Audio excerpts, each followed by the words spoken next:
टोंक के देवली उनियारा विधानसभा में उपचुनाव के दौरान नरेश मीणा थप्पड़कांड मामले को लेकर राष्ट्रीय अनुसूचित जनजाति आयोग ने सरकार को रिपोर्ट सौंपी है। सरकार को भेजी आयोग की रिपोर्ट में आयोग ने बिंदुवार अनुशंसाएं की है। पहला बिंदु समरावता में अत्यधिक बल प्रयोग की जवाबदेही को लेकर है, जिसमें लिखा है कि पूरी कार्रवाई बदले की है। सिर्फ नरेश मीणा को गिरफ्तार करने के लिए पूरे गांव पर बल प्रयोग करने की जरूरत नहीं थी। रिपोर्ट में झूठे मामलों की समीक्षा करने की अनुशंसा की गई है, जिसमें ग्रामीणों पर दर्ज केस रद्द हो सके, साथ ही प्रशासनिक लापरवाही और लंबित मांगों का समाधान, प्रभावित परिवारों के लिए पुनर्वास और मुआवजा, जनजातीय अधिकारों और कल्याण की सुरक्षा की अनुशंसा की गई है। साथ ही रिपोर्ट में सरकार और जिला प्रशासन की कार्रवाई को लेकर 30 दिनों में रिपोर्ट भेजने के भी निर्देश दिए गए हैं।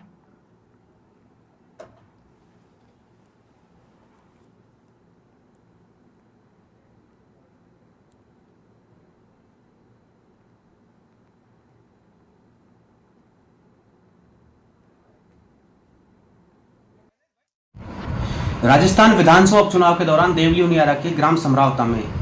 जो 13 नवंबर को घटनाक्रम हुआ, जिसमें स्थानीय प्रशासन के द्वारा जो लाठीचार्ज किया और उपजे विवाद में शिकायत राष्ट्रीय अनुसूचित जनजाति आयोग के द्वारा की गई मेरे द्वारा, जिसमें उसके बाद 13 और 14 जनवरी को आयोग ने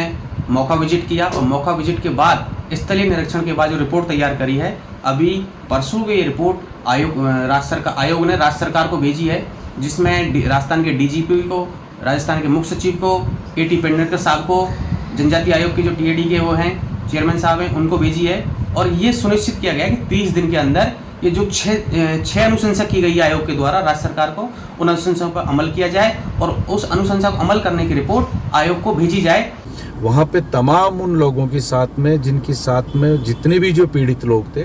उनसे उनकी सारी समस्याएं सुनी और उसके बाद में जो जांच उन्होंने की कि ये किसकी वजह से और क्यों घटना घटी, उसके बाद में उन्होंने पूरी जांच करने के बाद में बिल्कुल हम शुरू से ही कहते आ रहे थे कि इसमें एसडीएम दोषी